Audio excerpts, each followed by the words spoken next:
Today is the 21st of April. This is Paul Glumaz in the cubbyhole. I'll try to get you a better background in the future.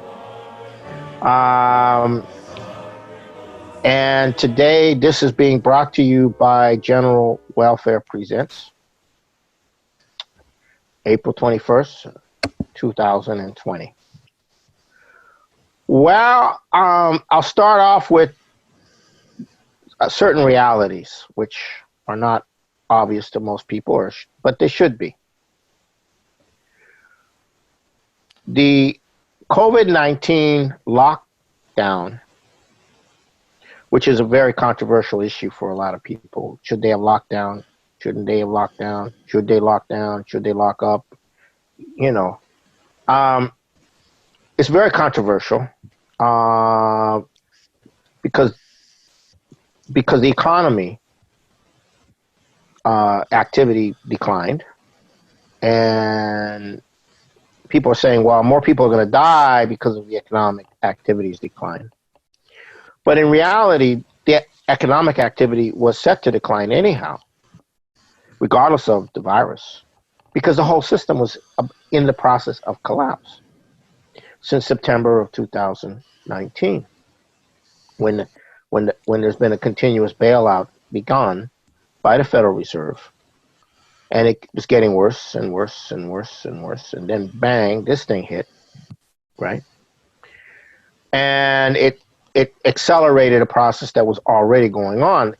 And it's that collapse, the collapse of the global financial system, which is really going to be the killer, not so much the virus, if it's not dealt with properly.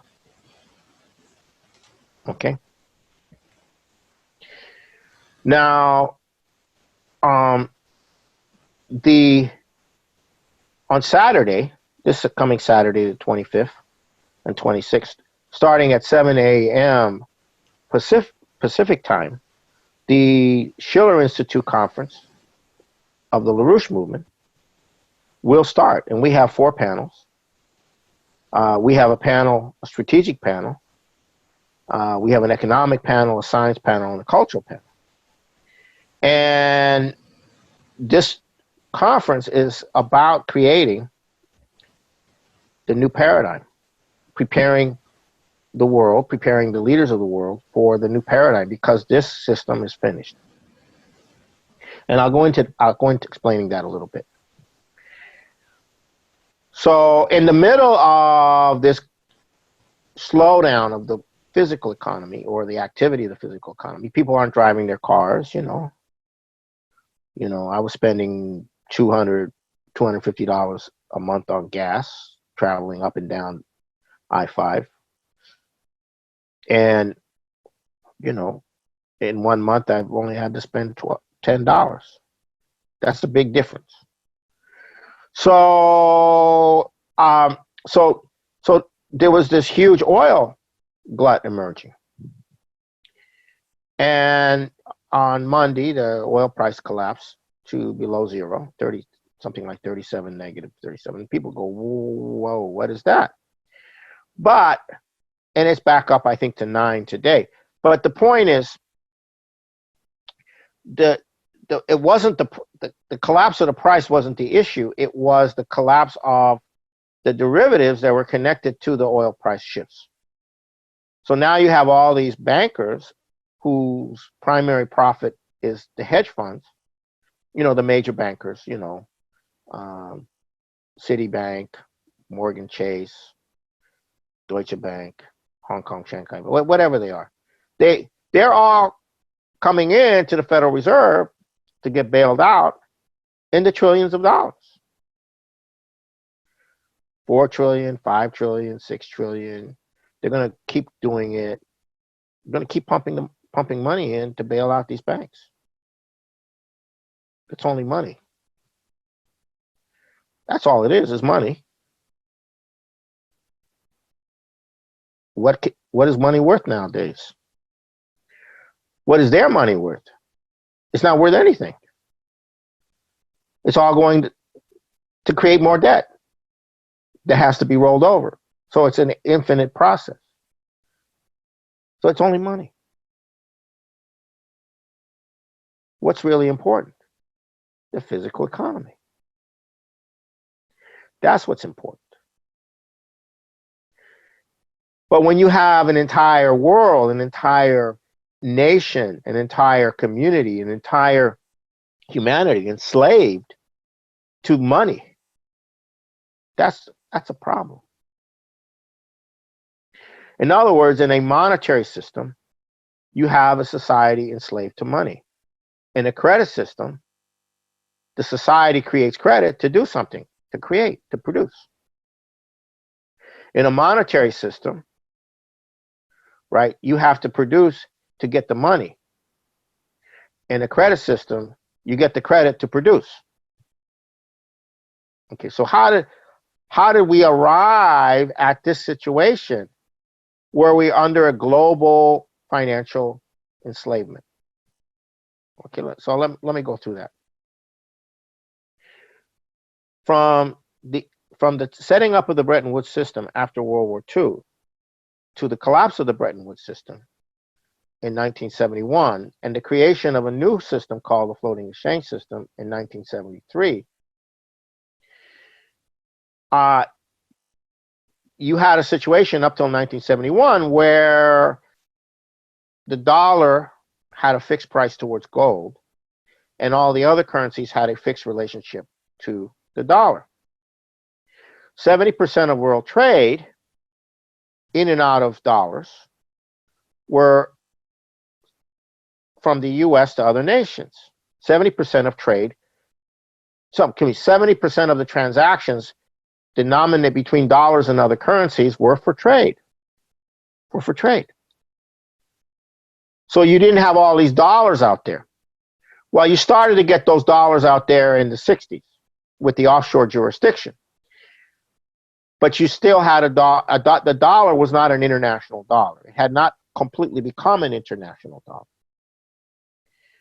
But then after the dollar was taken off the gold reserve system and you had a floating exchange system where the currency values were no longer fixed but were determined by the speculation, then what happened right after that, 73, is you had the oil crisis. And then you had Paul Volcker in 79 raise the interest rates. And what this whole process did is it made the dollar, which was a US dollar, into an international dollar, a reserve dollar. And this is how the British Empire worked financially before World War II. They set up something called currency boards, where the reserve currency was the pound, and your currency that circulated in your area, in your country or your colony. And by the end of the war, there were 70 countries that were using currency boards with the British pound as the reserve currency. You had to have so much pounds to back up your currency. And the pound, and that was the reserve currency of the world. If you could not get a hold of British pounds, you could not expand your internal credit. But you were creditworthy. But that means you couldn't develop, because you couldn't create credit to develop your country because you couldn't do it without the pounds, and you had to get the pounds. And how do you get the pounds? Well, that's the system that they eventually created in a similar way with the dollar on an international scale. After they got rid of the Bretton Woods system and the fixed exchange system, and then they started the oil thing. And the way it ended up, part of it became a petrodollar. Now, how does a petrodollar work? Well, most people, all the nations that don't produce oil, needed dollars to buy the oil.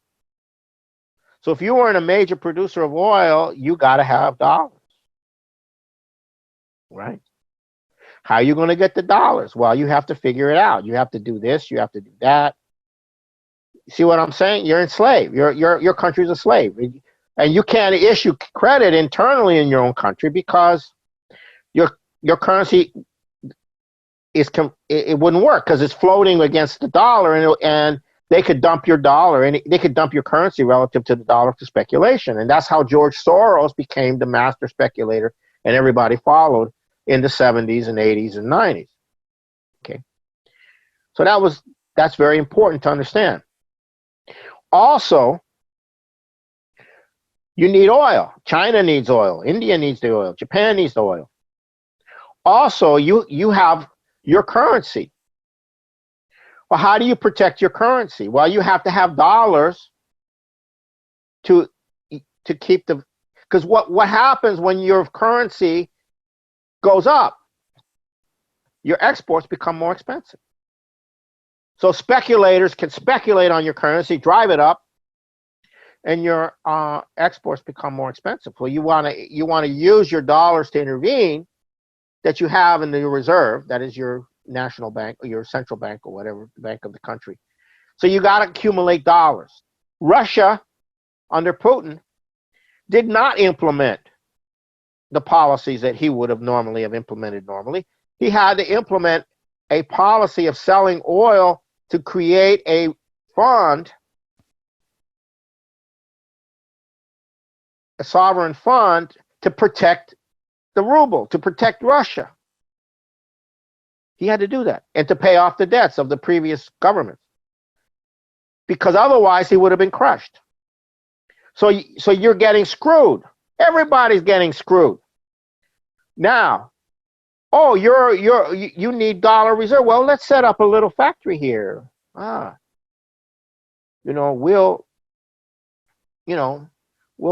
set up a little factory, and you can produce for us at very low wages to get the currency.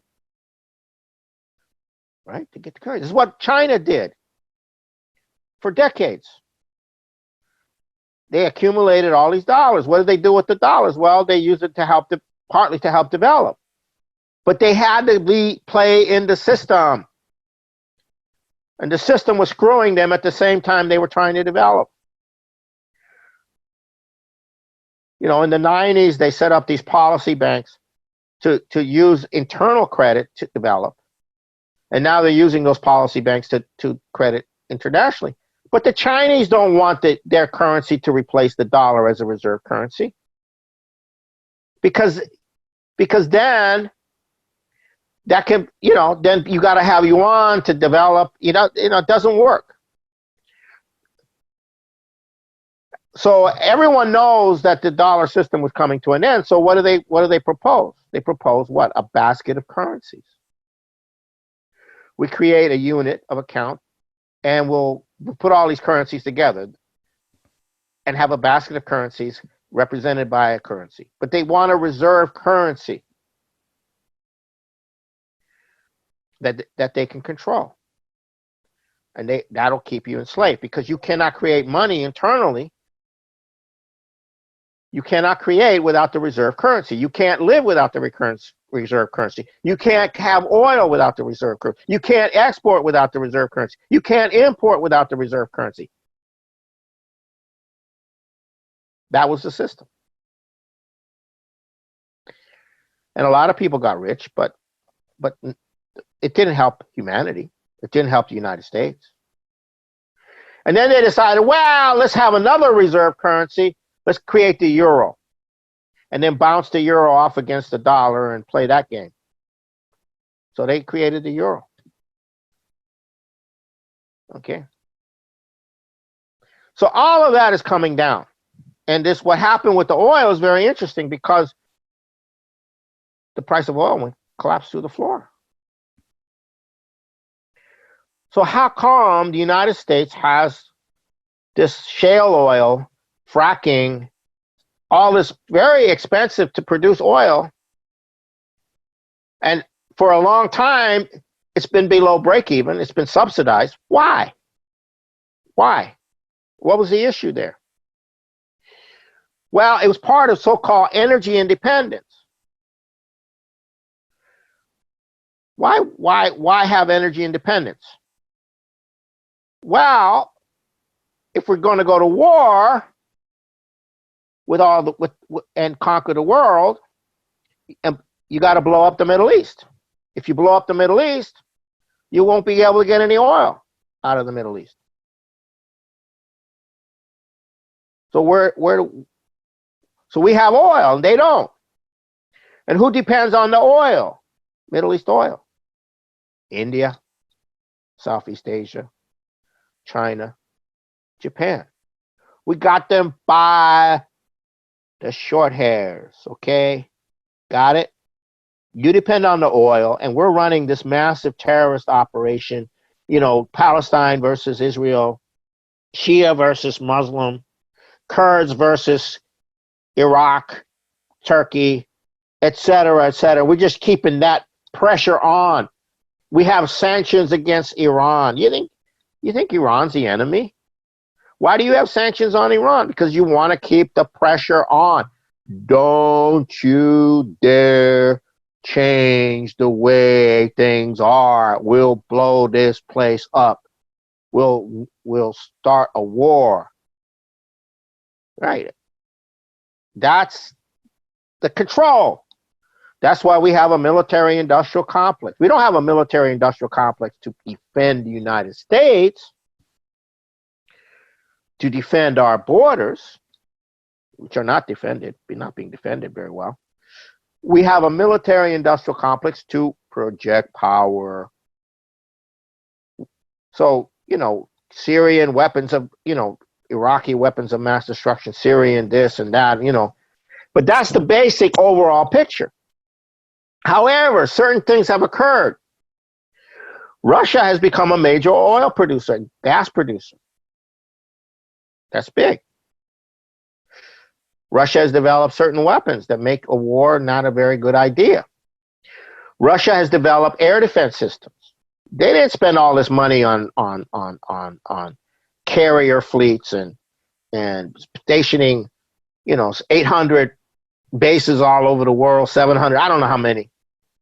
They didn't do that. They put their money in where? Air defense. You want to protect your country from a airstrike from the United States? Call Putin. We have S-200s, S-300s, S-350s, S-400s, and we can sell you cheaply for a fraction of what you're going to pay the U.S. for something. And guess what? All them missiles that are going to be targeting your country and the airspace, guess what? It ain't going to work. You want to know why they're freaked out at Russia? One of the reasons they're freaked out, they're providing all these third world countries with equalizers, air defense system. Venezuela is getting an air defense system. That means the U.S. will not have air superiority in an invasion of Venezuela. And of course, that's part of the whole Syrian situation. So now, guess what? The European Union is finished. The dollar reserve system is finished. They're creating all these dollars. What are they going to do with all these dollars? They're going to bail out the system. Well, you can create an infinite number of dollars. Trump can tell the Federal Reserve, hey, come on, 6 trillion, that's not enough. Let's do 30 trillion. Let's do 100 trillion. What the difference does it make? It's money. Try eating electronic money. That should be fun. So the system's done, finished. And a new system has to come into being. Does Trump understand that? Of course he does. Does Putin understand that? Of course he does. Do other leaders understand that? Of course he does. Of course they do.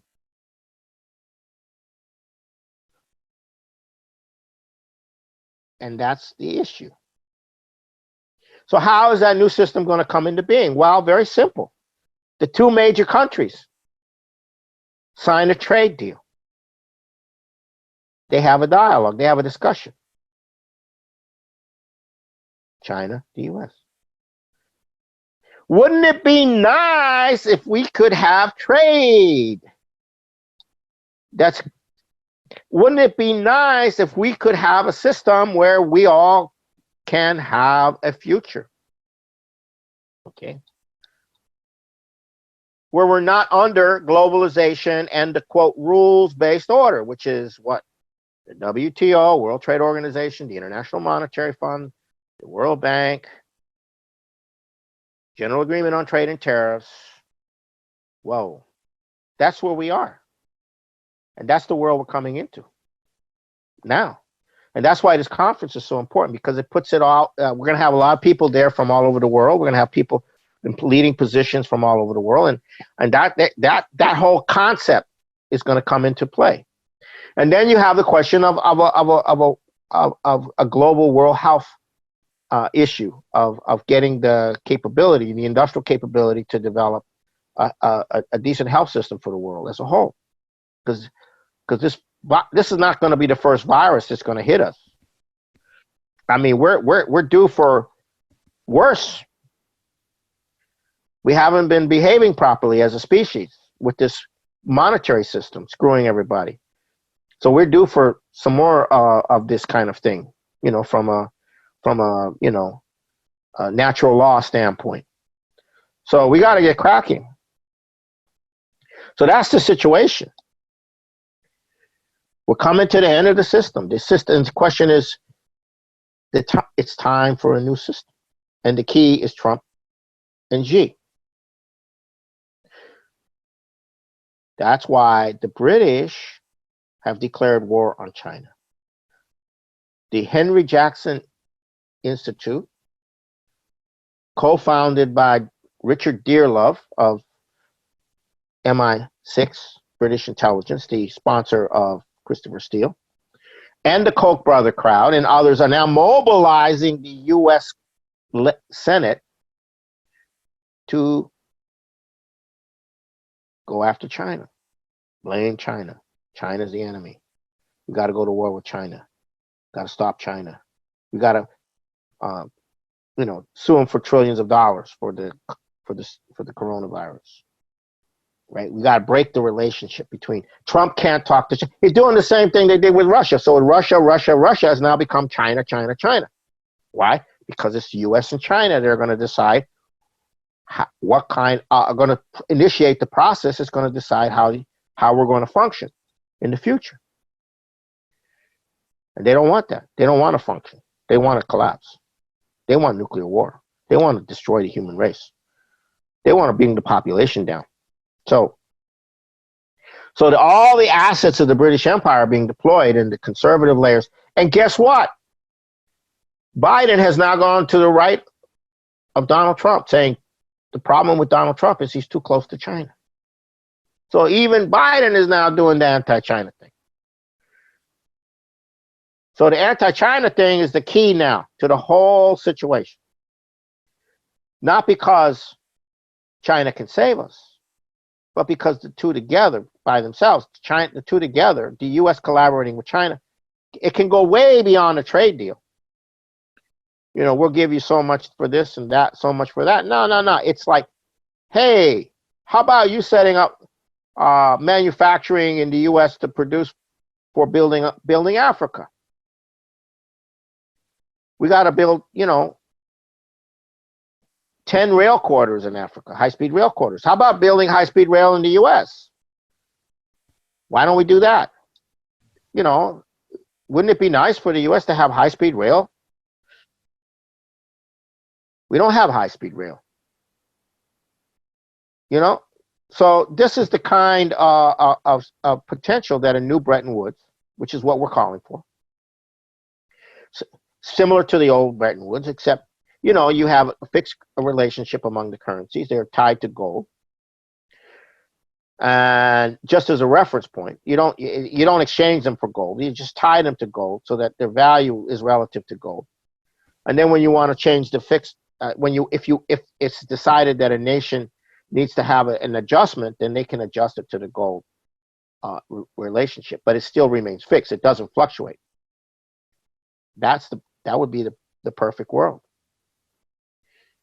And then what do countries do? Well, they need to get something from some other country. So they purchase it with their own currency. And the other country gets the currency. And then they need something from you, and they purchase it with your currency. And you have clearinghouses to work the imbalances. And the currencies say the same. There is no speculation on the currencies, except in the black market. But there is no speculation. That's a fixed exchange system. That's what we had before 71. It's $4 trillion of dollars is exchanged every day or something like that. 95, 96, 97% of it is for speculation. Very little of it's for trade.